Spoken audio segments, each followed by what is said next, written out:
बिस्मिल्लाहिर्रहमानिर्रहीम। अस्सलाम वालेकुम। कैसे हैं आप सब? उम्मीद है सब ठीक ठाक होंगे, मज़े में होंगे। बहुत ही सिंपल रेसिपी बन रही है आज, जो कि बनेगा चिकन स्टीम कुछ वेजिटेबल्स के साथ। तो वेजिटेबल्स होंगी हल्की सी फ्राई और हल्की सी बॉईल करेंगे।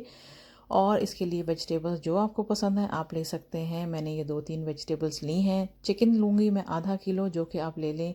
अगर है तो टिक्के के पीसीस बड़े वाले ले लें। मैंने दरमियाने साइज़ के पीसीस लिए हैं और अच्छी तरह से बीच में इसके कट्स लगा दिए हैं, ताकि अच्छी तरह से मैरिनेशन इसके अंदर जा सके और ये अच्छे से कुक हो जाए।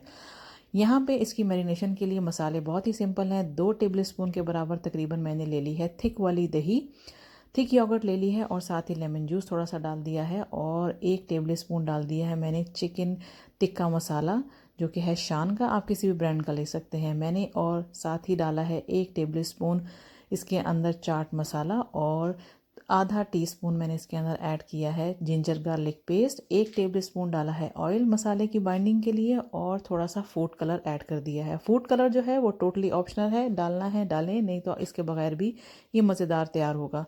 मिक्स कर लिया है इन 4-5 मसालों को, अच्छी तरह से मैरिनेशन तैयार हो गई है। और अब इसके अंदर चिकन जो मैंने कट्स लगा के रखा था उसके अंदर इसको मैरिनेशन इसकी सारी उसके ऊपर लगा देंगे। अच्छी तरह से आप इसको लगाने के बाद आप इसको छोड़ दें 4 से 5 घंटे के लिए।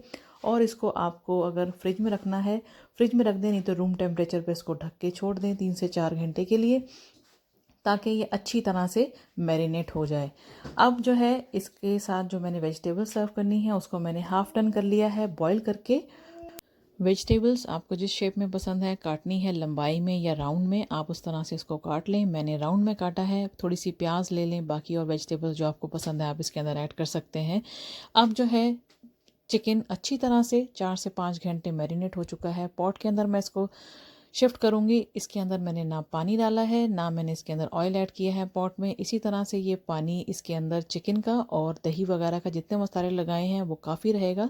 मैं ये बेबी चिकन यूज़ कर रही हूँ, जो कि बहुत जल्दी गिलावट में आ जाता है। अगर आपको लगता है कि थोड़ा सा पानी ऐड करना चाहिए तो आप इसको अंदर थोड़ा सा पानी ऐड कर सकते हैं और इसको आपने कवर करके पकाना है, ताकि चिकन अच्छी तरह से कुक हो जाए। अब ये देखें पानी इसके अंदर से आपको नज़र आ रहा है और ये मैं सारा पानी जो है इसका ड्राई कर लूँगी। और ये देखें चिकन कितना बेहतरीन गल चुका है।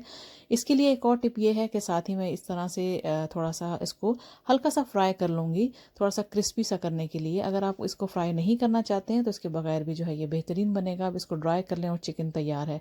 साथ ही जो है इसी के मसाले के अंदर चिकन हम थोड़ा सा अलग कर लेंगे और ये मसाला ये देखें कितना ज़बरदस्त इसके अंदर अभी है।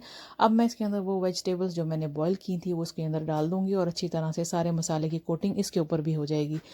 अब जो है ये तैयार हो चुकी है पूरी रेसिपी मेरी। और इसी तरह से आपने इसको हल्का सा इस तरह से फ्राई करना है। जो प्याज भी जो है वो भी अच्छी तरह से इसमें क्रिस्पी सी हो जाएगी और इसके ऊपर भी इसका मसाले का जायका जो है वो आ जाएगा। बहुत सिंपल रेसिपी है, ज़रूर ट्राई कीजिएगा। और अगर आप लोगों को मेरी वीडियोस अच्छी लग रही हैं तो मुझे कमेंट सेक्शन में बताएं कि आपको ये मेरी वीडियोस मेरी रेसिपीज़ कैसी लग रही हैं। अगर आपको मेरी वीडियोस अच्छी लगती हैं तो उनको लाइक करें, शेयर करें। And thanks for watching the video.